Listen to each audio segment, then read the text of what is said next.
The impending recession is set to rock the nation to its core, and unless we take a closer look at what's causing it, we're headed for disaster. The majority of foreign currency deposits held in Chinese banks are denominated in U.S. dollars. As a result, when Chinese banks receive U.S. dollar deposits, they cannot lend out as much money as they have to hold on to more dollars than they previously did. This will result in an increased demand for the U.S. dollar in China, since the banks will have to purchase or hold on to more dollars, thereby reducing the number of dollars they sell. However, this move is unlikely to provide significant support for the dollar. There are concerns that this may be an indication that the Chinese central bank is planning to take more measures to slow down the decline of the U.S. dollar. This may be a mistake since it's preferable to let the market function and allow the dollar to fall. This is because the dollar is expected to decline against many other currencies, not just the yuan. One possible way that this move may backfire is if the Chinese banks, which are now required to hold more U.S. dollars in reserve, reduce the interest they pay on U.S. dollar deposits.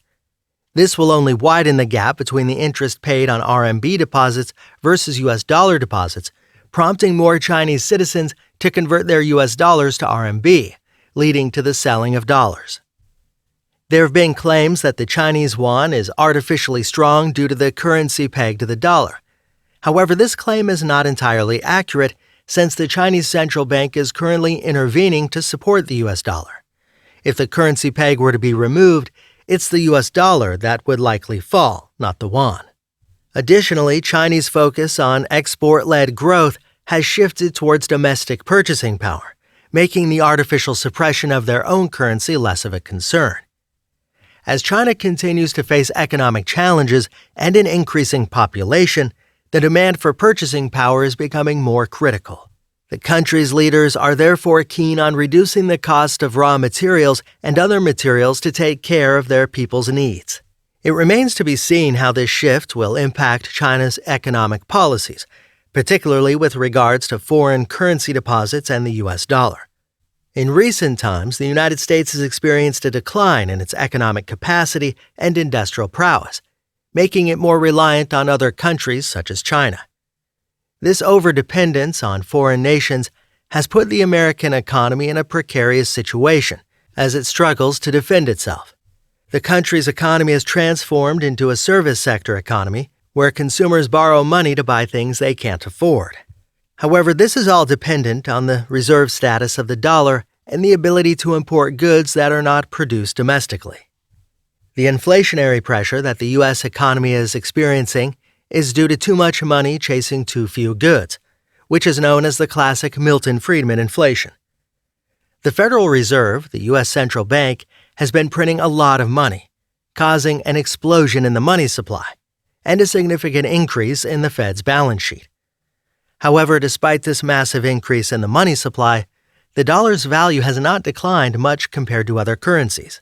If the U.S. were an isolated island with no trade relations with other countries, the impact of the Federal Reserve's money printing would have been severe, as the U.S. would not have any goods to buy.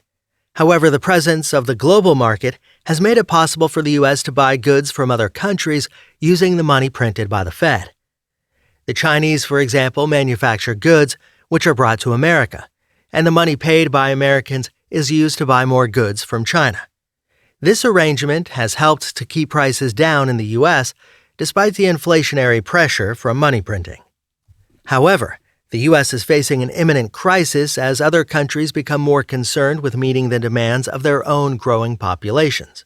This could lead to a decrease in the availability of goods to export to the U.S., and prices will inevitably go up as a result. This could be catastrophic for the U.S. economy, which is already in trouble due to the overdependence on other countries. The global economy has undergone significant changes in recent years, particularly with the rise of countries like China as major players in the manufacturing and export sectors. While outsourcing has long been a common practice for goods production, services have largely remained localized due to the need for them to be performed on site. This has resulted in an interesting dynamic between the cost of goods and services and how inflation is measured. Due to the low production cost in countries like China, where wages and regulations are much lower than in the United States, more and more goods have been outsourced to these regions. This has helped keep a lid on goods prices, which in turn has contributed to a lower measured rate of inflation.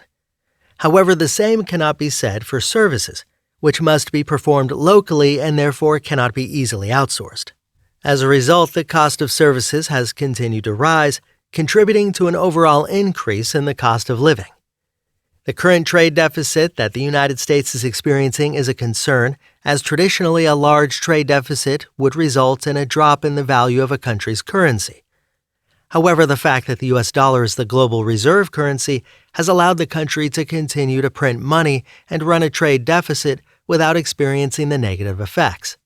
This has allowed the U.S. to continue to import goods without worrying about the repercussions of a currency crash.